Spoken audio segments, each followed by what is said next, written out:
Buenos días, bienvenidos y bienvenidas a este nuevo encuentro clave. Hoy tenemos el placer de contar con una ponente de referencia en el ámbito del derecho laboral, Ana Purreños Álvarez. Ana es abogada especializada en derecho laboral y cuenta con más de 16 años de experiencia asesorando a empresas en esta materia. Su enfoque se centra especialmente en la prevención y en garantizar el cumplimiento de las obligaciones legales por parte de las organizaciones. Además de su labor como asesora, Ana acumula una sólida trayectoria en el ámbito procesal, habiendo representado y defendido los intereses de sus clientes ante juzgados y tribunales de toda España.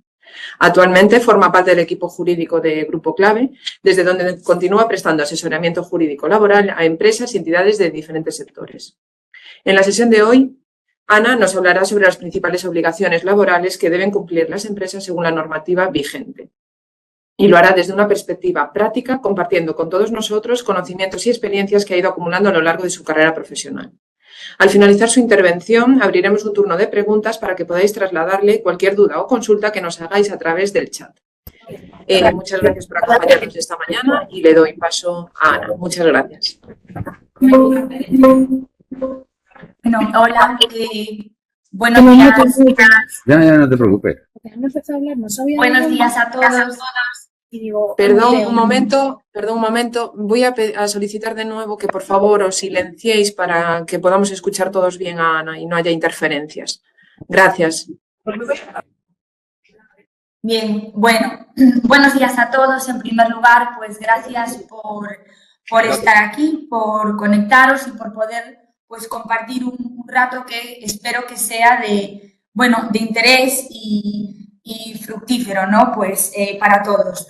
Bueno, como decía Fátima, llevo unos cuantos años en esto, pero bueno, de los 16 o un poco más de 16 años que llevo, es verdad que en los últimos, más o menos en estos 6 últimos, ha habido una proliferación, un incremento exponencial en relación a la normativa jurídico-laboral, sobre todo en esa normativa que afecta o se traduce y se ha traducido directamente en obligaciones para las empresas, ¿no?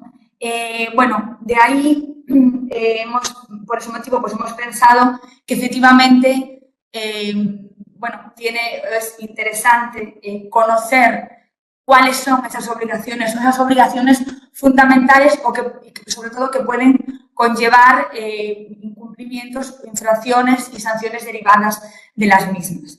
Vale, entonces, así que entrando un poco en materia, os voy a compartir la presentación. Disculpadme un momento. Bien, creo que la veis.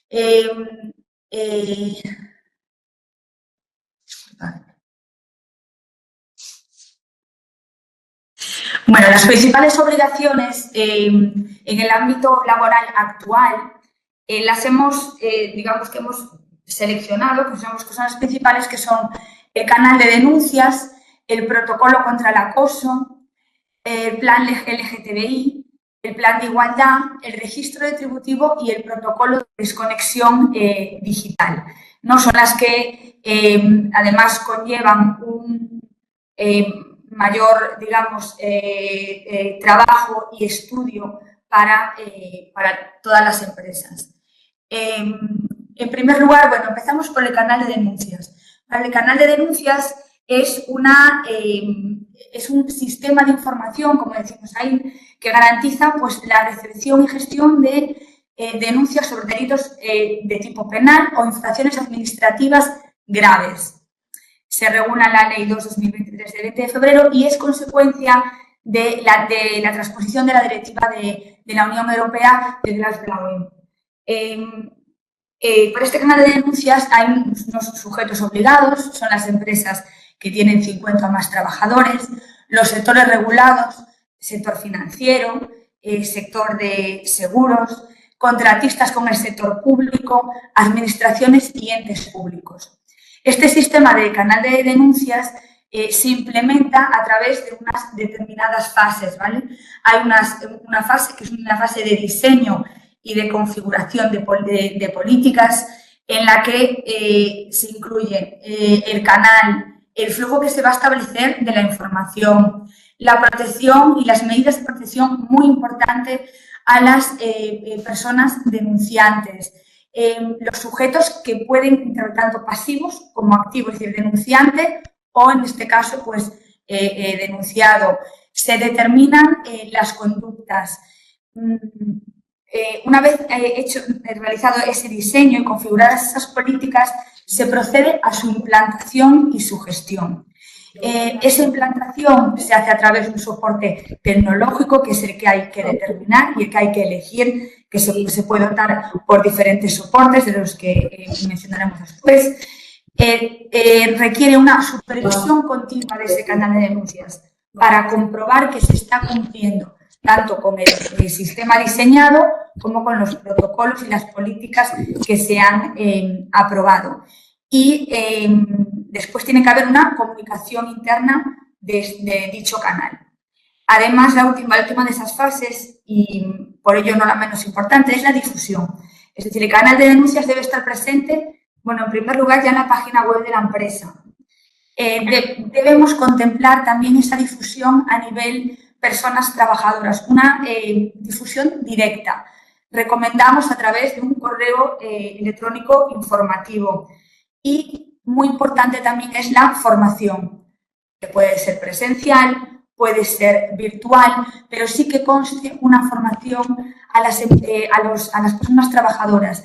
¿Por qué? Para garantizar que conocen la existencia de ese canal de denuncias, para garantizar que saben utilizarlo, cómo acceder. Es decir, tanto el sistema como el canal deben de ser conocedoras las personas usuarias del mismo, ¿vale? Para que puedan hacer un buen uso de ese canal.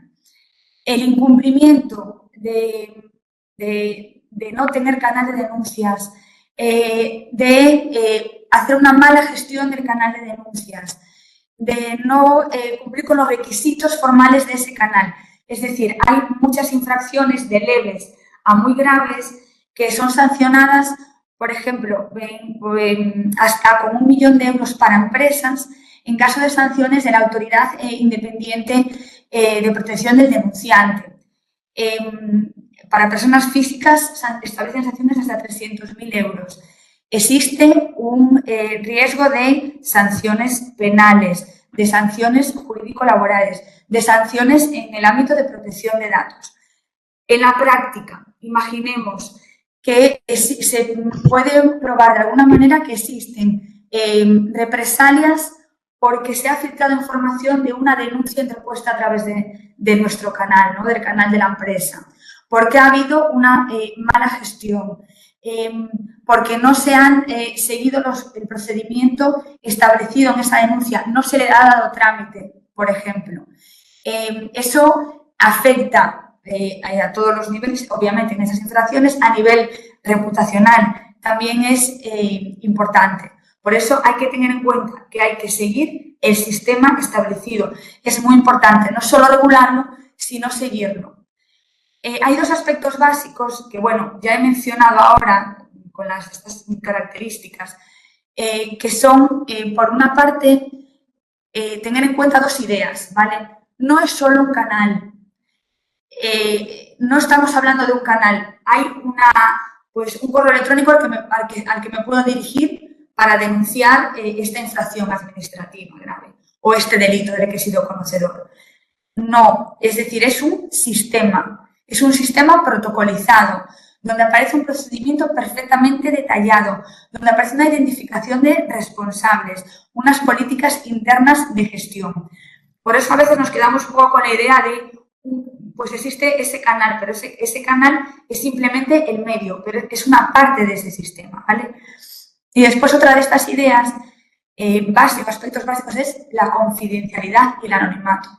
Es básico, es decir, lo que os comentaba ahora, de que se pudiese filtrar o pudiese haber represalias por una denuncia o por protección de datos, hay una denuncia en que se ha dado a conocer o no se ha respetado ese anonimato, esa confidencialidad. Es muy importante que todo este sistema de información digamos, o sea, sea inherente al mismo esa confidencialidad y ese anonimato. Es esencial la protección del denunciante. Hay que contemplar unas medidas y un procedimiento que garantice en todo momento esa protección de la persona que denuncia. El procedimiento debe contemplarlo y después el medio que se utilice se puede recurrir a plataformas tecnológicas, se puede hacer a través de un correo electrónico, pero siempre, en todo caso, debe protegerse y darse las indicaciones e instrucciones expresas para que se proteja ese anonimato. ¿Vale? Como alguna cuestión práctica, además de estas ideas, debe existir consulta, no negociación, pero sí consulta con la RLT. Después nos hemos encontrado, cuando hablamos de la difusión y del conocimiento de las personas trabajadoras, pues que muchas veces en la inspección es conveniente para acreditar el conocimiento del canal de denuncias, pues aportar esos correos que se han enviado a la plantilla. Por eso recomendamos hacerlo así, ¿no? Para garantizar ese conocimiento. Y después es muy importante, insistimos, en la formación a la plantilla, en la existencia y el uso del canal de denuncias. Y poder acreditarlo también nos garantiza una protección respecto a posibles procedimientos o infracciones, expedientes administrativos en los que la empresa pueda verse involucrada como consecuencia del canal de denuncias y denuncias presentadas en el mismo, ¿vale?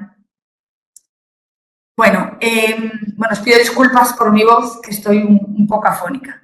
Vale, continuando con estas obligaciones, pues vamos a hablar de otra de ellas que también es trascendente, que es el protocolo contra el acoso sexual y por razón de sexo. Este protocolo es un mecanismo que es obligatorio actualmente en todas las empresas y la finalidad es detectar, prevenir, evitar, actuar frente a situaciones de acoso sexual y por razón de sexo en el ámbito laboral. Se regula a raíz de la Ley Orgánica 3/2007, como podéis ver ahí, el Real Decreto 201/2020 y Ley de Prevención de Riesgos Laborales. Bien, el contenido de un protocolo de acoso tiene que tener unos elementos básicos, ¿vale? Una declaración de principios, se debe recoger un procedimiento de denuncia e instrucción detallado. Un procedimiento de denuncia e instrucción donde se recoja desde el minuto 1 cómo se presenta la denuncia, qué trámites se van a seguir, qué plazos se van a seguir, cuál va a ser la instrucción, qué tiempo de respuesta se tiene a la denuncia presentada, la obligación de resolver los medios de investigación que se pueden llevar a cabo. Dentro de este procedimiento, como también decíamos en el caso del canal de denuncias, son muy importantes las medidas de protección a la víctima. A la persona denunciante, ¿vale? Es importante que se contemple. Ejemplo, pues muchas veces en estos protocolos, debido a la necesidad de una actuación rápida, se debe es decir, hay que tomar las primeras medidas antes, a lo mejor, de esa investigación. Por ejemplo, si ese acoso sexual se denuncia por una víctima en su centro de trabajo, ejercida, véase por un compañero de trabajo, pues se debe contemplar una separación física, una suspensión de acudir al puesto de trabajo autorizada, digamos, por la empresa. Medidas que protejan y que den facilidad para que se puedan denunciar este tipo de conductas. Además de estas medidas de protección, se deben de regular medidas disciplinarias para el caso de que una vez que se lleva a cabo la investigación correspondiente se demuestre que efectivamente ha existido esa situación de acoso, se pueda actuar frente a ella y la empresa tenga armas y tenga regulado y estipulado esas medidas disciplinarias, ¿no? Que esté amparada en su acción disciplinaria. Muy importante también es la formación y la sensibilización, sobre todo para evitarlo, para evitar estas conductas. para que las personas trabajadoras puedan identificar cuáles son esas conductas, no a veces las que son evidentes, pero sí es verdad que se han llegado a normalizar conductas que a lo mejor no lo son, deben ser conocedoras y aparte de una sensibilización frente a las mismas. Por tanto, es muy importante que la plantilla sea conocedora y esté sensibilizada con esta cuestión y, sobre todo, para que puedan denunciar y protegerse, vamos, frente a estos acosos, ¿vale? En caso de empresas aunque sobre todo para todas las empresas, en caso de empresas de 50 o más trabajadores, este protocolo estará incluido en el plan de igualdad. No, es decir, sí se puede hacer aparte, pero va a estar incluido y negociado en el mismo, ¿vale? Bueno, en cuanto a en las fases que hay de implementación del protocolo, digamos que se puede dividir en 5 fases, ¿no? Que veis ahí. Hay un diagnóstico inicial, un diagnóstico en el que se estudia la empresa, se estudia cuál es la situación, si ha habido denuncias, qué se ha hecho durante este tiempo, cómo ha venido actuando la empresa, para ver un poco cuál es el estado de hecho, ¿vale? Sobre el que tenemos que actuar. Se fija una reunión inicial con la dirección de la empresa y la RLT. Y en esa reunión inicial se estudia ese diagnóstico y a partir de ahí se desarrolla un protocolo en función de la situación que había de la empresa, de las actuaciones que consideramos necesarias implantar y, como decíamos, de ese procedimiento que ya hemos explicado y de ese protocolo que se debe posteriormente validar, ¿vale? La última parte, y volvemos a insistir, es esa divulgación y difusión a la plantilla. Manera de hacerlo, publicación a través de la intranet, tablón de centro de trabajo, correo electrónico a la plantilla, con el protocolo y la manera de activarlo y cualquier otra indicación. Y como decíamos, pues esa formación que digamos que va pareja, ¿vale? En caso de incumplimiento, por no tener protocolo contra el acoso, por no cumplirlo, las sanciones pueden oscilar en la vía administrativa entre 7.500 y 225.000 euros. Puede suponer pérdida de ayudas y subvenciones públicas y puede suponer una derivación de responsabilidad penal ahora que las personas jurídicas pueden ser responsables por delitos penales y en el ámbito jurídico laboral. En este sentido, desde un punto de vista práctico, por ejemplo, nos encontramos muchas veces con procedimientos laborales de vulneración de derechos que al mismo tiempo se ha abierto un procedimiento penal y en el que, lógicamente, la empresa está involucrada en todos ellos. Esa responsabilidad de la empresa en el momento en el que se aporta ese protocolo de acoso, en el que se aporta la información que se ha dado de ese protocolo de acoso, la formación, el seguimiento del mismo, un resultado de ese protocolo, lógicamente la posición jurídica y judicial de la empresa en esos procedimientos varía considerablemente. Hay un principio de buena actuación por parte de la empresa, por lo que, igual que en sentido contrario de no haberlo, pues hay una presunción y seguramente una condena en el ámbito jurídico, ¿vale? Por este motivo. Os pongo ahí 3 cuestiones a tener en cuenta, también desde un punto de vista práctico. Una es la negociación con la RLT. Como decíamos, empresas de más de 50 trabajadores se negocia conjuntamente con el plan de igualdad, ¿vale? Está incluido en el mismo. Si son menos trabajadores y hay RLT, también debe negociarse. Y en caso de que no exista RLT, se puede, lógicamente, diseñar e implantar unilateralmente. Pues aconsejamos consultarlo, consultarlo incluso con los trabajadores, dar entrada a los mismos por si fuese necesario y insistimos en esa información. En cuanto a la gestión de denuncias, muy importante es la atención inmediata. Nos lo ha dado la experiencia. En el momento en el que entra una denuncia, es decir, cuando se diseña un protocolo se establecen unos plazos.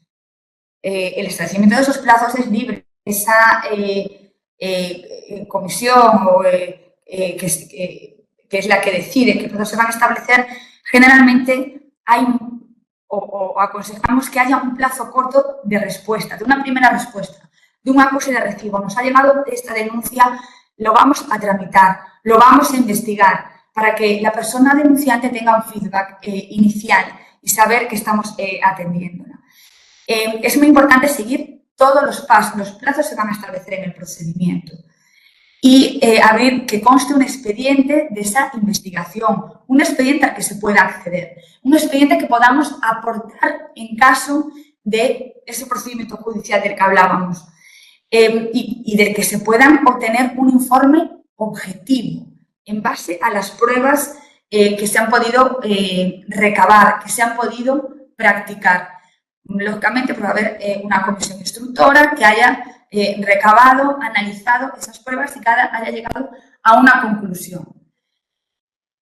Como decíamos, esa comisión instructora o esta investigación o esta gestión de este protocolo puede realizarse con carácter interno por la empresa, puede externalizarse por nuestra experiencia y para garantizar esa objetividad, sí se podría, o sea, sí que entendemos que es conveniente esa externalización, lo que no quiere decir que en caso contrario no pueda ser objetivo, pero es verdad que hay que extremar ese aspecto, porque a veces es difícil cuando ocurre en el seno de tu propia empresa mantener, ¿no?, esa imparcialidad, por decirlo de alguna manera.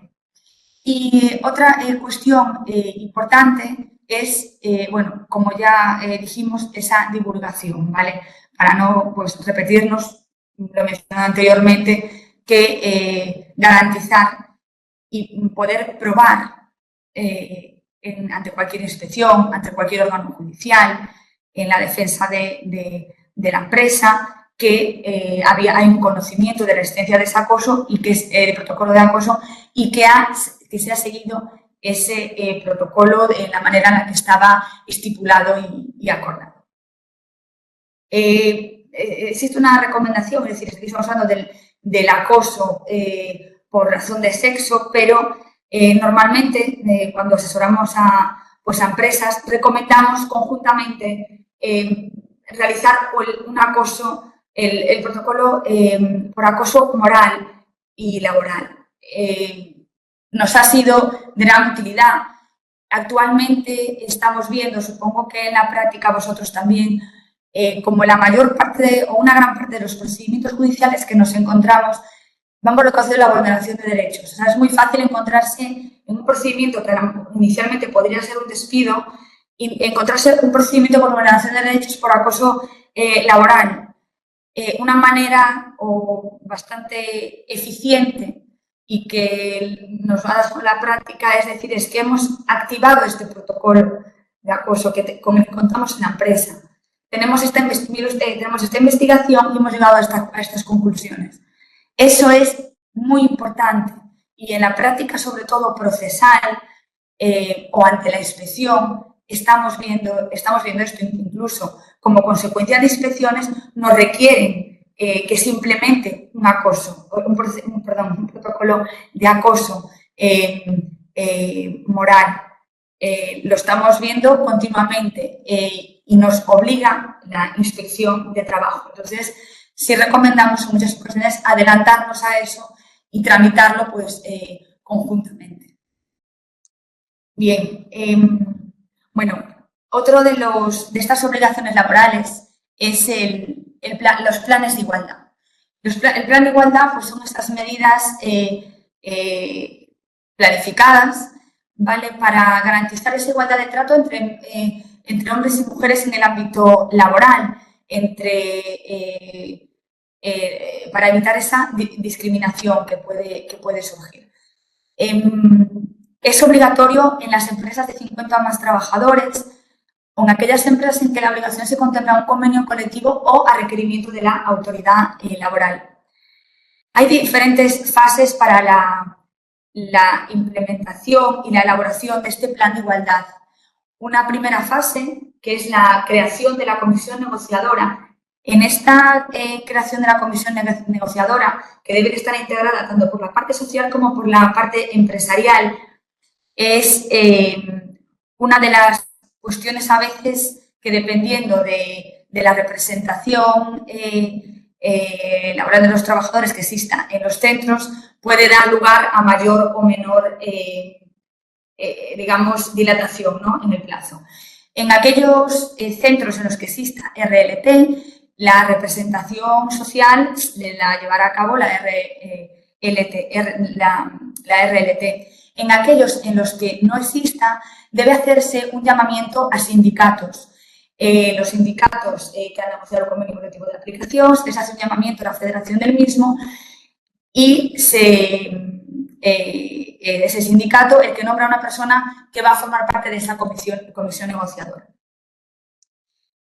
Una vez que se forma esa comisión negociadora, se realiza un diagnóstico.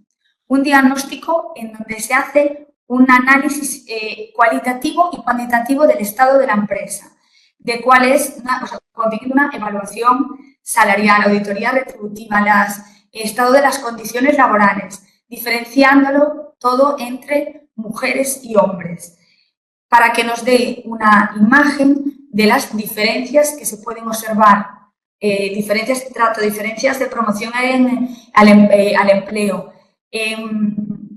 Una vez se enumeren o se tengan contempladas las mismas, se diseña el plan. Ese plan va a contener, por una parte, acciones correctivas de esas deficiencias, de esas diferencias, de esas desigualdades que se pueden haber observado. Y, por otra parte, va a contener acciones formativas, de manera que beneficien tanto a los trabajadores, a los responsables, y que puedan facilitar políticas que en el futuro eviten y corrijan las desigualdades que se hayan observado.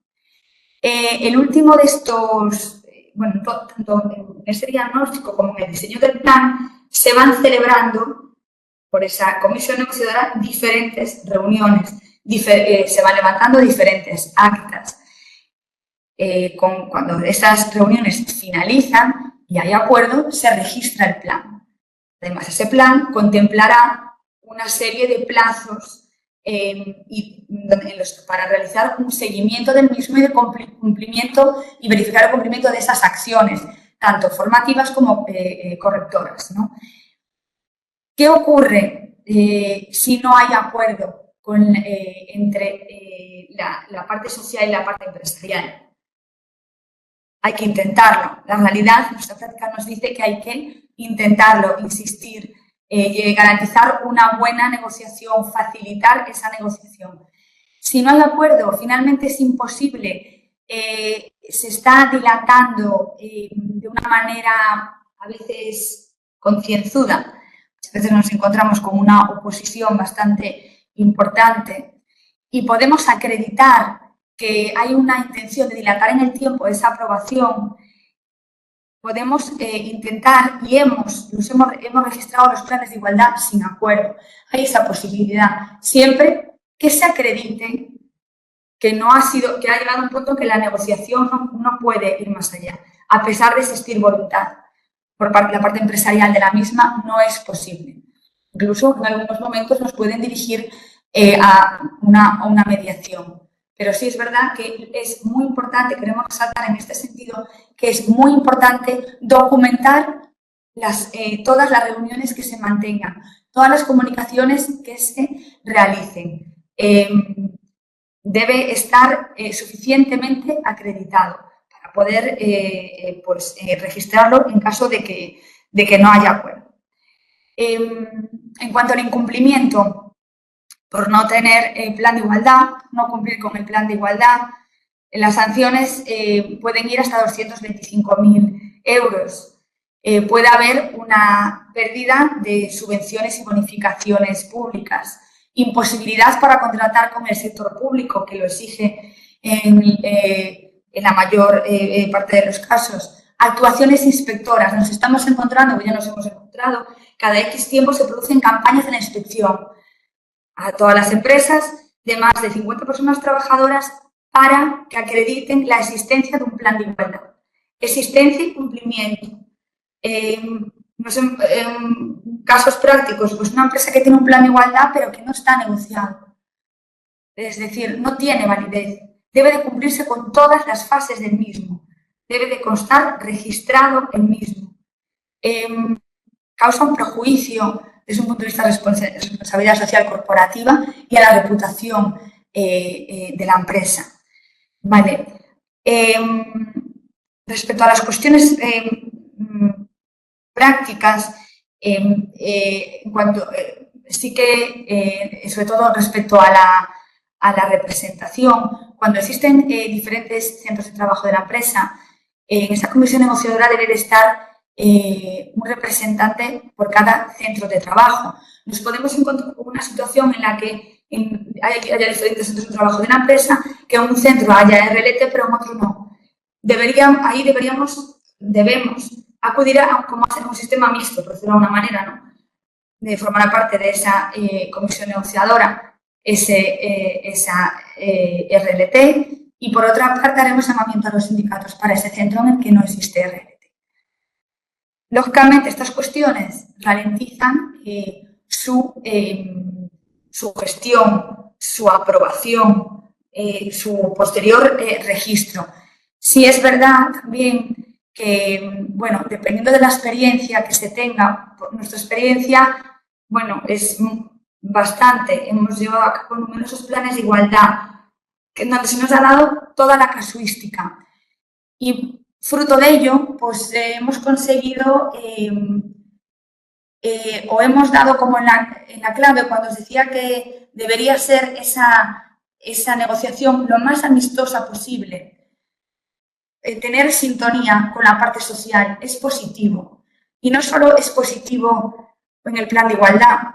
Mira, muchas veces o en alguna ocasión se nos ha dado la situación de una empresa que no tiene RLT, que a raíz de la negociación del plan de igualdad, posteriormente, pues se dan unas elecciones, porque existe ese contacto entre sindicatos y empresa. Es un riesgo, pero bueno, hay una obligación que hay que cumplir derivada de este plan de igualdad.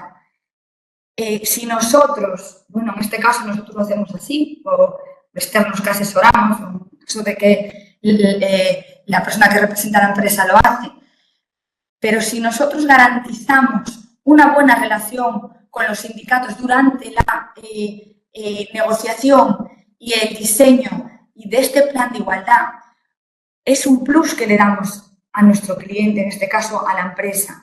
Le facilitamos su vida futura, es decir, en esa relación, tener una relación sana dentro de las diferencias que pueda haber. Garantizar una comunicación futura con la posible RLT que pueda haber. Por eso es muy importante cuidar esa relación que haya. Vale. Hay una última cuestión. Los planes de igualdad se deben de renovar cada 4 años. Bueno, atendiendo al momento en el que, desde que se efectiva esta obligación, actualmente pues nos encontramos en una fase de revisión de diferentes planes de igualdad de empresas en las que los habíamos realizado anteriormente. Y bueno, además de que es una obligación, es un buen momento, sobre todo para poner sobre la mesa algunos defectos o acciones a mayores que haya que llevar a cabo, ¿no? por esta cuestión. Bueno, hasta aquí el plan de igualdad. Y ahora vamos con otra de estas obligaciones, que es el plan LGTBI, que es más reciente. Es un plan obligatorio para empresas de más de 50 personas trabajadoras. y bueno, lo que busca es garantizar esa igualdad y no discriminación hacia personas LGTBI en el ámbito laboral, ¿no? La regulación, como decíamos, es reciente, Ley 4/2023, y su desarrollo en el Real Decreto 1026/2024. Este Real Decreto, si bien contempla un protocolo, recoge que a partir de abril del 2025, pues una supuesta integración en los convenios colectivos, es verdad que no se ha llevado a cabo en todos ellos y, bueno, pues en ese caso se suele, para su diseño, su implementación, hay ese contenido mínimo, esa regulación en el Real Decreto. El contenido de este plan LGTBI, pues recoger cláusulas de igualdad de trato y no discriminación, recoger medidas concretas que garanticen la promoción y acceso al empleo en igualdad de condiciones, sin tener en cuenta la identidad sexual de las personas. Formación en este sentido a toda la plantilla. La definición de los permisos y beneficios sociales, que se contemple su reconocimiento nuevamente, sin que haya ninguna diferencia por la orientación sexual, y un régimen disciplinario para esas conductas que puedan suponer efectivamente una discriminación por este motivo. Como vemos, es similar a ese protocolo contra el acoso sexual, ¿no? O por razón de sexo, es muy similar al mismo. Pero es muy importante recoger criterios objetivos en todos estos aspectos que sean ajenos a esa identidad sexual de las personas, ¿vale? Este protocolo de actuación, digamos que tiene tres partes, ¿vale? Una es de prevención, otra de detección y otra de actuación. Prevención está ligada con esa formación. ¿Para qué? Para evitar esas conductas, para evitar que haya una violencia derivada o dirigida por la orientación sexual o la expresión de género.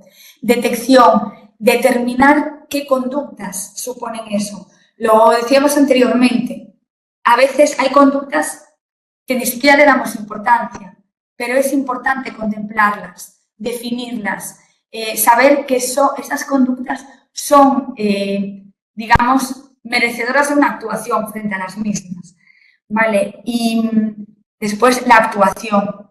Tiene que haber unos procedimientos claros frente al acoso. Establecer medidas de protección, nuevamente, medidas de protección frente a los denunciantes. Medidas y formas en las que se puede denunciar, quién puede denunciar, frente a quién se puede denunciar, de quién puede venir, de un compañero, de un superior, de un subcontratista, de un cliente. Es decir, eso debe de constar y las personas trabajadoras deben de ser conocedoras de eso, ¿vale? Y de que la empresa está implicada en este aspecto y quiere garantizarlo y va a actuar frente al mismo. El incumplimiento nuevamente conlleva sanciones administrativas elevadas, hasta 150.000 euros, pérdidas de ayuda de subvenciones públicas, lógicamente una responsabilidad institucional y una responsabilidad penal y laboral. Nos volvemos a poner en el mismo supuesto que nos pusimos anteriormente, una denuncia en el ámbito penal, una denuncia en el ámbito o una demanda en el ámbito laboral por una vulneración de derechos. Es importante contar con el mismo, no solo desde un punto de vista formal para acreditar que se tiene, sino desde un punto de vista material, demostrar que se ha aplicado. Si no se ha aplicado, sí porque se desconocía, poder demostrar que sí se había puesto en conocimiento, a lo mejor de esa persona afectada que ahora denuncia, y que la no activación del mismo no ha sido una responsabilidad de la empresa, que ha puesto todo por su parte para que se pudiese llevar a cabo. Mirad, este plan de igualdad, este plan de LGTBI es casi, no, a veces hablamos de él como un plan de igualdad. Sin embargo, bueno, lógicamente tiene diferencias, ¿vale? No es necesario registrarlo, no requiere un informe diagnóstico como el plan de igualdad y no es necesario la negociación con la RLT. Sin embargo, sí aconsejamos, volvemos nuevamente a nuestra práctica, aconsejamos la consulta, es decir, es algo positivo darle entrada a la RLT, no es positivo para todos, para el clima laboral, para todas las partes, para personas trabajadoras y para empresas. Y después, insistimos, muy importante es la formación de la plantilla. Formación, de verdad, no tiene que ser una formación extensa, pero sí concienciarla y dar a conocer la existencia del protocolo y la forma en la que pueden utilizarlo y que está a su disposición.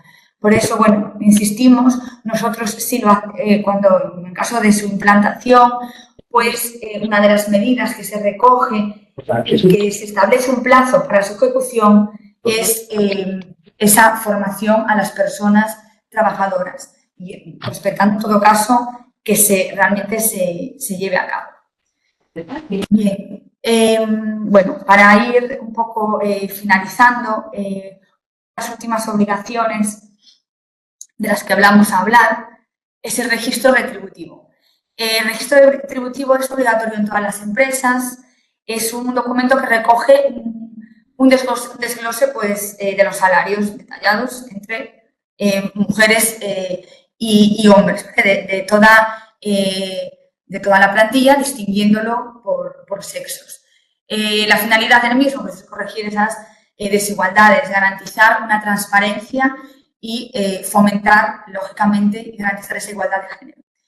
El registro tiene un contenido que está, pues, digamos, tasado, es el que debe tener, que es pues un salario medio delimitado en el que se desglose por todos los conceptos salariales, extrasalariales, donde se recojan los diferentes complementos salariales que reciben los trabajadores. Esto se definirá por grupos profesionales y existiendo una conjunta valoración de puestos. Hablamos de salario medio, es un concepto importante. ¿Por qué? Porque el resultado que vamos a ver es un salario medio en determinado puesto. De manera que el análisis y el resultado que salga de ahí es decir, con independencia de que este puesto lo cumple un hombre o una mujer, el salario es este. Cuando el salario está por debajo o hay una brecha, ¿en qué casos está? Está en el caso de que sean mujeres. ¿Por qué motivos se están dando? ¿Vale? Es decir, lo que se intenta ver es que a puestos iguales el salario, las percepciones, las retribuciones deben de ser las mismas. Existe un procedimiento para su elaboración, ¿vale? Parte, lógicamente, de una recopilación, un análisis de todo lo que os he hablado. Una recopilación, parte de los datos que nos facilita la empresa, esa valoración de puestos. En nuestro caso, en muchas ocasiones realizamos incluso esa valoración de puestos. Y se analizan los mismos. Se realiza información y consulta con la RLT, ¿vale? La finalidad es la prevención de conflictos. La RLT está autorizada a solicitar este registro retributivo y existe una obligación de facilitárselo. Además, hay que contemplar si se observan brechas. Primero, ¿por qué motivo se produce? Toda brecha superior al 25% que se obtenga debe de estar justificada. En caso de que no esté justificada o en caso de que lo esté, la justificación no sea adecuada o no se pueda,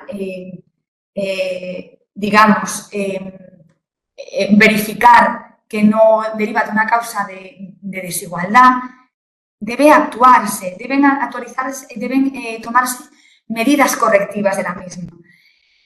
Estas medidas debe ser conocedora la RLT. Y además existe, o nos han requerido en la inspección, una evidencia de esta consulta con la RLT.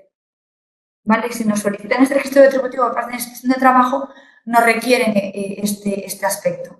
Este registro retributivo debe de ser objeto de revisión, a veces se producen cambios, debe entregarse antes del 31 de marzo, elaborarse antes del 31 de marzo de cada año.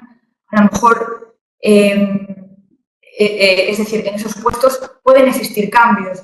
De un año a otro no vale con el mismo registro, ¿vale? Por eso debe de actualizarse. Después, en cuanto a la forma, como decíamos, este registro, que puede ser solicitado por RLT y por Inspección de Trabajo, debe de ser anónimo. No se recogen en el mismo nombres y apellidos de los trabajadores. Como decíamos, aparece una media de salarios de los grupos y de puestos iguales, ¿vale?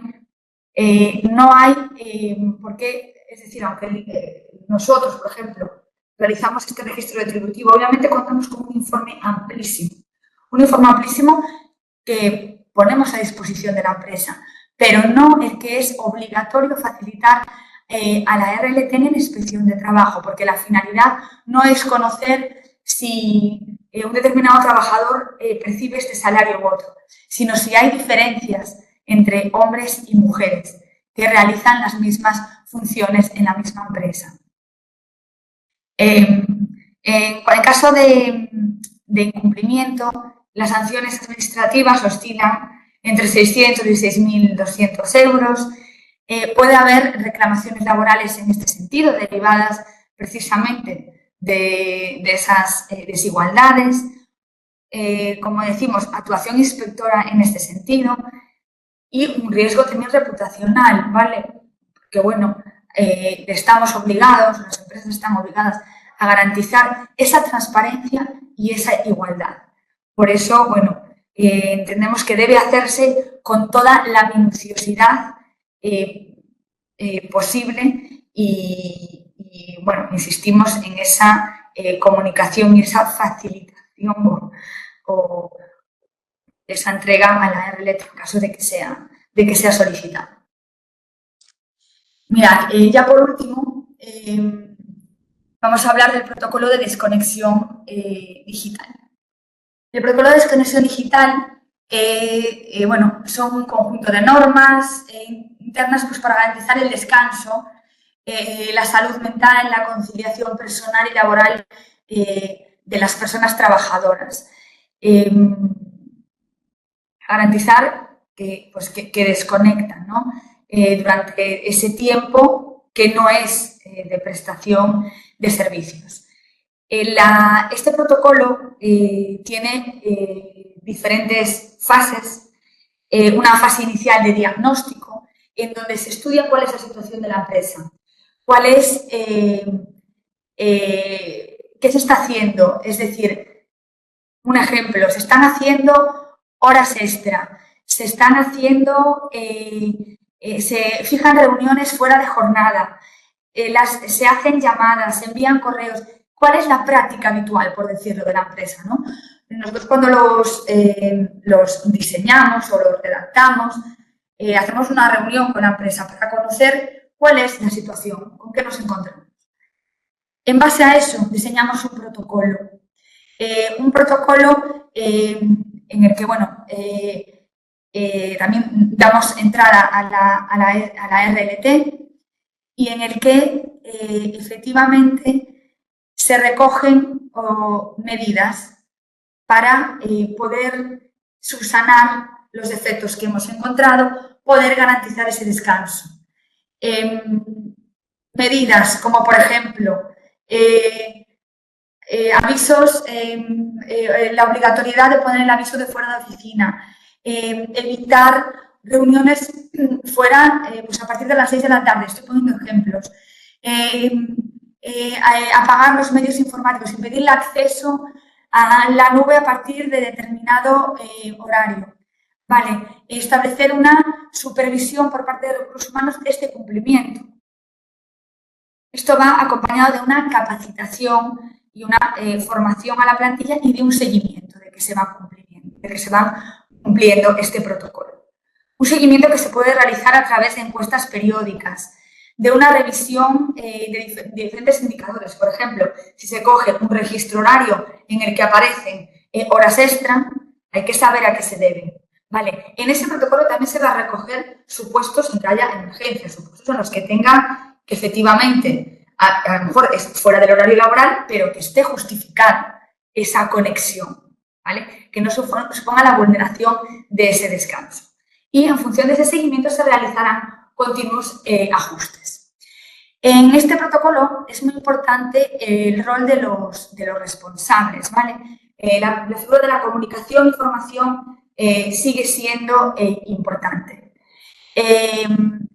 El rol de los responsables para transmitirlo y para garantizar su cumplimiento y además para dar ejemplo. ¿Vale? Muchas veces pues, los propios responsables pues, piden o hacen llamadas, ponemos un ejemplo, o convocan una reunión fuera de un horario laboral cuando no hay nada que impida hacerla dentro del mismo, o están viendo que una persona trabaja en tiempos de descanso, oye, preocuparse ¿por qué? ¿Por qué está ocurriendo? ¿Vale? En esto debe darse pues, comunicación y formación a las personas trabajadoras, en sí insistimos, como en todos los protocolos, es muy importante. Y ello redunda en la inclusión, en la cultura de la organización. Esto debe de contagiarse, ¿no?, a toda la organización y en todos los niveles, para mantener esa, digamos, salud mental, ese derecho al descanso que nos va a proporcionar una prestación de trabajo en mejores condiciones. En cuanto a incumplimiento, bueno, nuevamente sanciones laborales, pues desde los 1.000 euros hasta los 6.000. Denuncias ante inspección de trabajo por estos incumplimientos. Demandas por vulneración de derechos en el ámbito jurídico laboral. Daño reputacional, tanto interno como externo, y una de las consecuencias que en este caso considero que es importante resaltar, que es el absentismo. Es verdad que a veces no estamos en contra, que es un problema que incluso supone, es más grave que el número de demandas laborales por una vulneración de derechos por este motivo, ¿no?, que pueda tener una empresa. Es decir, el síndrome de estar quemado en el trabajo. Lo vemos en muchas organizaciones, el no poder más, ¿no? Pues en ese sentido creemos que es importante que este protocolo se siga y se utilice. Dicho esto, bueno, hay que adaptarlo a cada empresa, ¿vale? Hay que tener en cuenta el teletrabajo. Todo esto lo hay que recoger en el protocolo, porque vemos que, sobre todo desde la pandemia, sobre todo con la internacionalización que tenemos, la prestación de servicios se lleva a cabo en una gran parte a través del teletrabajo. ¿Cómo se utilizan esos medios? ¿Cómo se gestiona? ¿A partir de qué momento se produce esa desconexión? Debemos tenerlo en cuenta y la empresa debe de actuar en consonancia. Desde un punto de vista práctico, hablamos antes, bueno, de las medidas concretas, y después sobre la RLT, bueno, es simplemente puntualizar, como decíamos, que no es necesario acuerdo con RLT, pero sí, bueno, dar audiencia. Y además, bueno, en cuanto a la difusión y a la implementación, lógicamente se puede realizar unilateralmente si no hay RLT y viéndola también, pero sí entendemos que se debe dar audiencia, es positivo y bueno, como en todos ellos debe realizarse una difusión y un conocimiento a todas las personas trabajadoras. Bueno, entonces, hasta aquí un poco la exposición. Son muchas cosas, me hubiese gustado compartir alguna cuestión más desde un punto de vista práctico, pero bueno, es el tiempo un poco que tenemos. Si tenéis alguna cuestión que plantear, creo que hemos visto alguna por ahí, pues estoy a vuestra disposición. Muchas gracias, Ana. Bueno, te planteo algunas preguntas que nos han enviado por chat privado y la primera es, en caso de empresas que estén atascadas en negociación de plan igualdad, ¿qué recomiendas? ¿Hay algo que se pueda hacer? Vamos a ver, bueno, esa es a lo mejor la pregunta del millón, ¿no? Es verdad que no hay una respuesta concreta, no hay, pues el trámite es este, ¿no? Desde el punto de vista de la experiencia, de los numerosos planes que hemos gestionado y que se nos ha dado en ese caso. Es decir, llega un punto de no retorno en el que no somos capaces de moverlo. Es decir, ejemplo práctico, nos mueven las reuniones constantemente, nos dilatan, bueno, es que queremos modificar esto, pequeñas modificaciones, no muestran acuerdo con propuestas. Digamos que se produce como un vacío muchas veces, ¿no? A veces nos encontramos pues, con la parte social, pues a lo mejor por parte de los sindicatos se produce este vacío y se ralentiza en el tiempo. A veces es verdad que puede ser incluso por falta de tiempo de ellos, pero es verdad que desde el punto de vista de la empresa no podemos tenerlo parado. Nosotros somos muy insistentes, es decir, la palabra es insistencia. Insistencia y mano izquierda, es decir, tenemos que conseguirlo. Por eso, cuando hablaba antes de cuidar la vía de comunicación, sobre todo con los sindicatos, es básico. Es básico para poder desbloquear cualquier situación de este tipo. Si llegamos al punto de que no podemos, otra de las cuestiones que decía, que esté documentado. Hay que ir a por todas en eso. Si tenemos esa situación, eso hay que demostrarlo. Es decir, nosotros no podemos, la empresa no se puede encontrar en una situación en la que a lo mejor haya una inspección que la empresa incumpla o que se entienda que incumple porque no tiene el plan registrado cuando la empresa no está pudiendo.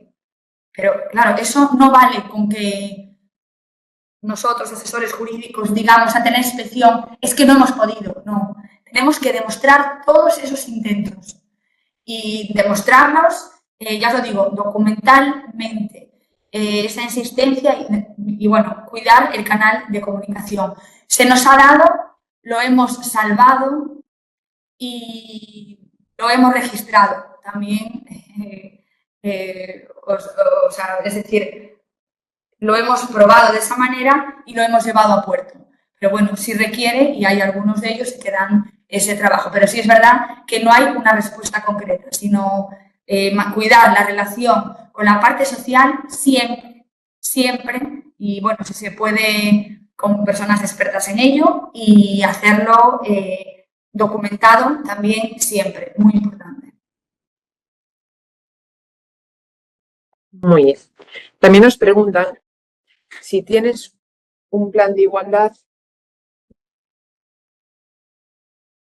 Si tienes un plan de igualdad, ¿hay que implementar también protocolo de acoso o es válido el que tienes? No es necesario un nuevo protocolo de acoso. Es decir, si tienes un plan de igualdad, en el plan de igualdad se van a recoger estas medidas frente al acoso sexual y por razón de sexo. A veces llegamos cuando llegamos a una empresa y a lo mejor nos hemos encontrado con la situación para negociar ese plan de igualdad y sí contaba con un protocolo de acoso. En ese caso lo revisamos para poder incluirlo en el plan de igualdad, pero si ya se cuenta con un plan de igualdad, ese protocolo va a estar negociado dentro de ese plan de igualdad. No es necesario realizar otro protocolo, lo que no impide que la empresa quiera revisar alguna parte del mismo. Imaginemos, ¿no? Imaginemos que hay una denuncia por una vulneración de derechos en el que se activa este protocolo de acoso y que, bueno, pues por lo que sea se detecta como consecuencia de ello algún error en el mismo. Lógicamente hay que revisar ese protocolo de acoso, no hay que esperar a una renovación del plan de igualdad. ¿vale? Siempre hay que tener, aunque sea una medida incluida en el mismo, llevar a cabo un seguimiento de.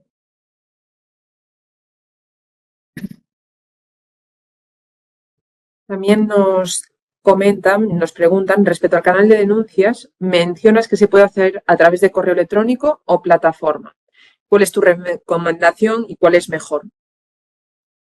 Bueno, vamos a ver, efectivamente, se puede hacer, como decíamos, el canal, lo que es el canal que se fije puede ser de diferentes formas, ¿no? Hay una libre elección.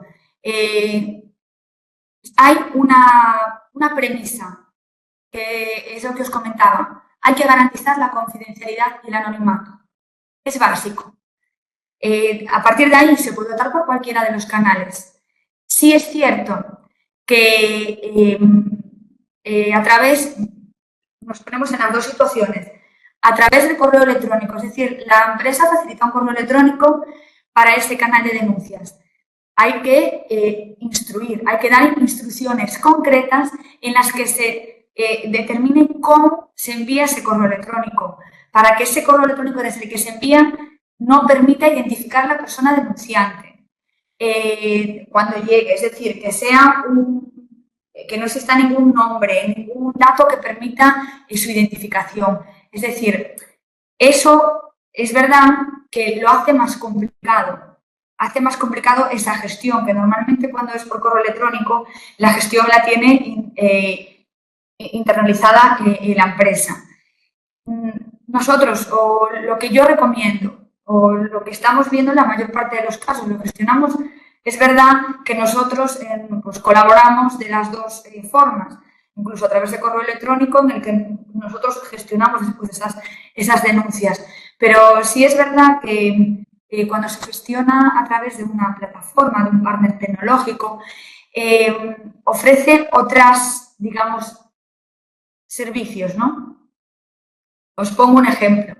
En algunas de nuestros clientes que trabajan con algún tipo de plataforma de este tipo, en el que la denuncia se hace a través de dicha plataforma, hay un enlace en la página web en la que se puede acceder. La persona que denuncia no tiene que identificarse.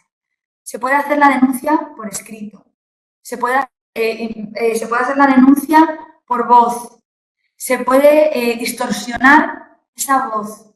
Cuando esa denuncia entra en esa plataforma, se le otorga un número de expediente que no permite la identificación, es decir, no se conoce, ¿vale?, quién es.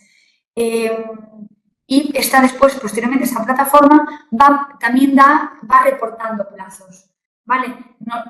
Os pongo, es decir, nosotros que gestionamos, es decir, hay una parte de implementación de este canal de denuncias y una parte posterior de gestión de estas denuncias. Cuando nosotros asesoramos a nuestra experiencia, hacemos la implementación del plan, en algunos casos posteriormente gestionamos las denuncias y en otros no. Cuando hay ese servicio, además de gestión de denuncias, de investigación, en donde llevamos todo el procedimiento hasta esa conclusión final, y la empresa cuenta con esa plataforma lo que hace es va enviando mensajes, plazo para dar ese ok, ¿no?, esa recepción de la denuncia, 3 días. Y entonces te va avisando, plazo para resolver, te va enviando mensajes y siempre identificando el expediente. Mirad, es muy importante cuando hay una denuncia que exista un expediente de esa investigación. Esas plataformas nos permiten llevarla a cabo. ¿Nos impide hacerlo si es a través de un correo electrónico? No, pero es verdad que hay que tener, hay que hacerlo. Es decir, la plataforma nos facilita sacar informes, ¿vale? Nos facilita recoger todas las actuaciones que se han llevado a cabo.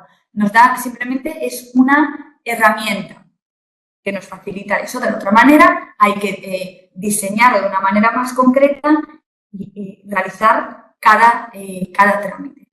¿Qué es mejor? No hay mejor o peor, pero desde un punto de vista para garantizar la objetividad y a veces para garantizar una parte de un cierto cumplimiento, sí que pues aconsejamos a lo mejor esa plataforma y después esa gestión a veces externa de los expedientes y de este canal de denuncias. Vale. También nos comentan que hay muchos protocolos, LGTBI, acoso, canal de denuncias, y preguntan, la duda es si se puede unificar solo en un canal. La respuesta es sí. Es decir, efectivamente, a lo largo de la exposición lo hemos visto, ¿no? Hemos hablado de muchos protocolos donde las cuestiones son comunes a ellos, ¿no? La protección del informante, la confidencialidad, la información, la formación y diferentes canales. Es decir, una persona trabajadora que quiera denunciar y que diga, bueno, es que tengo el canal de denuncias, es que tengo este protocolo de acoso, es que ¿por dónde voy? Pues sí, obviamente. Y la norma nos dice que se debe unificar. Es decir, yo, persona trabajadora, si quiero denunciar un acoso por razón de sexo, puedo ir al mismo canal, al único canal que haya de denuncias, sin perjuicio de que posteriormente eso se derive y se tramite por el protocolo correspondiente. ¿Vale? Protocolo LGTBI. Se aplicará ese protocolo, los tiempos, los plazos, las medidas, las acciones de ese protocolo. Pero lo que es el inicio y el canal al que yo me tengo que dirigir, lo lógico es que esté unificado. Nosotros en el día a día intentamos que se tienda a ello, ¿vale? Que se haga de esta manera. A veces, bueno, esto nos está ocurriendo a veces también con esta abundancia de protocolos, aunque antes, bueno, no lo comenté, pero un poco al hilo de esta cuestión. Por ejemplo, por poner un ejemplo, por el último del que hablamos, con el protocolo de desconexión, ¿no? Pues hablas del protocolo de desconexión, bueno, cubro esto y ya está. No, o sea, realmente no es un protocolo estándar y por eso es importante hacer un análisis en conjunto de la empresa.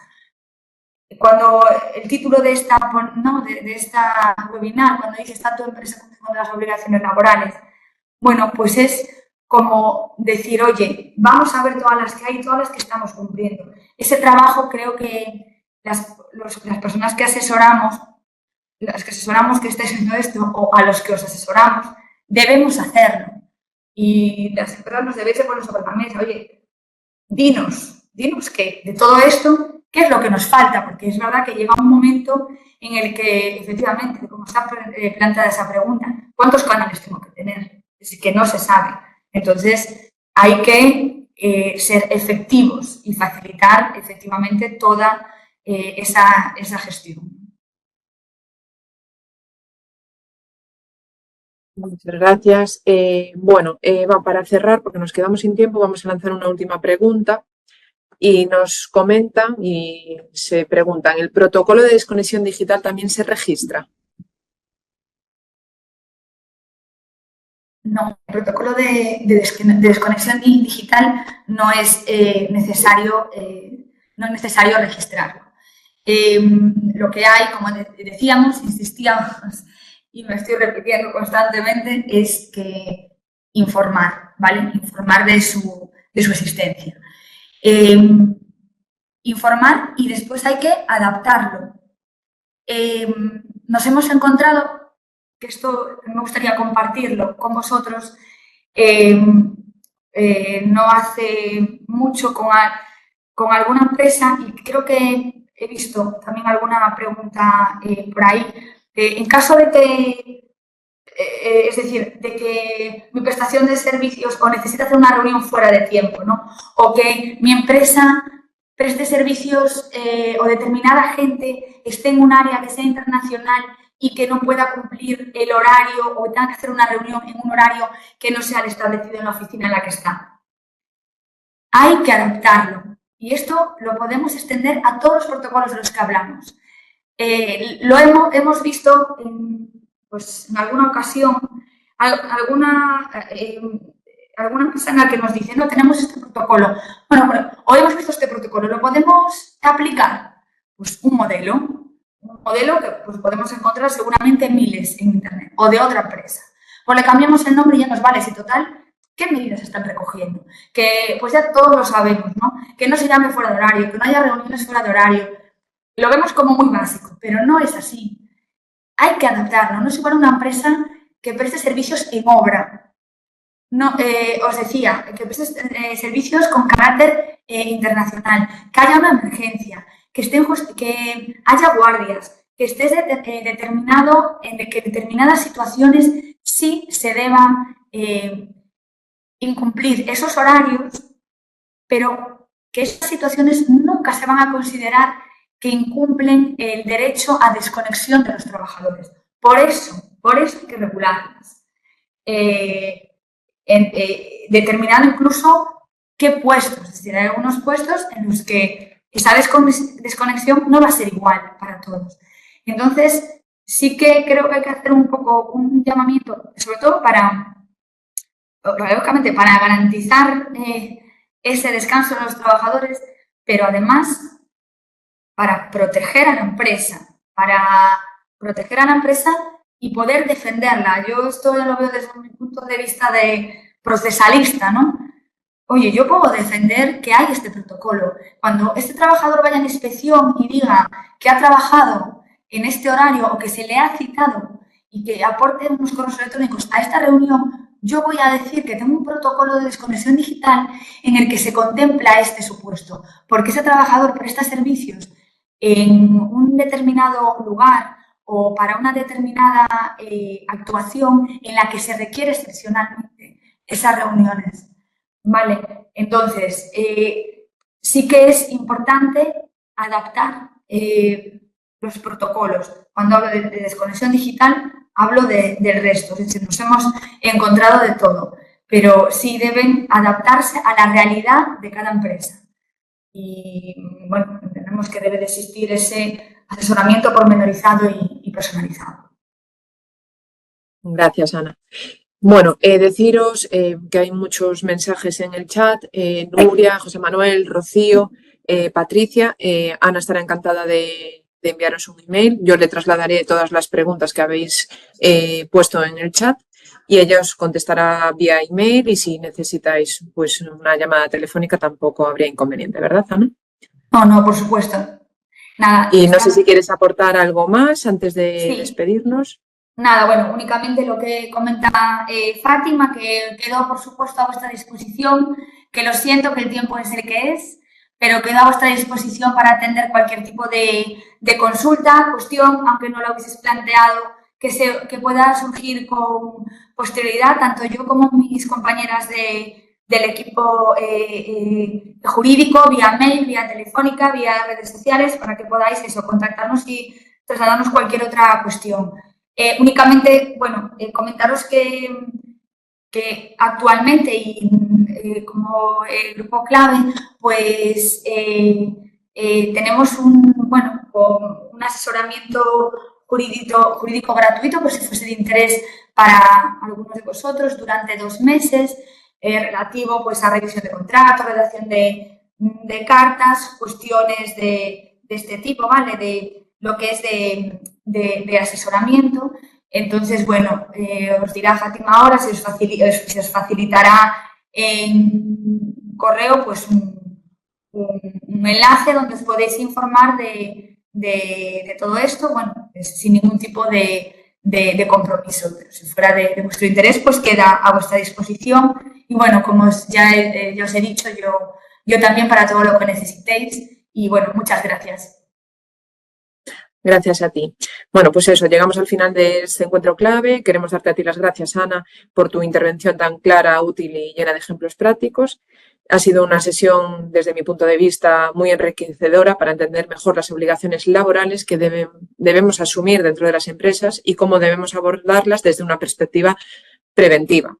También quiero dar las gracias desde Grupo Clave a todas las personas que os habéis conectado y habéis participado con vuestras preguntas y sobre todo con vuestro interés.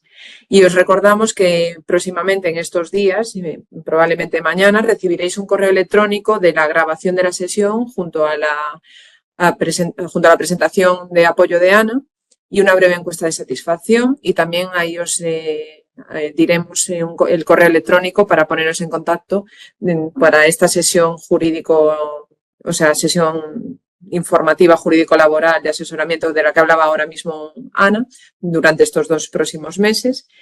Y nada, que desde Grupo Clave seguiremos organizando estos espacios de encuentros para compartir conocimiento, resolver dudas y aportar valor en los temas que más impactan en la gestión de personas y en el ámbito laboral. Muchas gracias a todos y a todas y nos vemos en el próximo encuentro clave. Hasta pronto. Hasta luego. Gracias. Hasta luego. Gracias.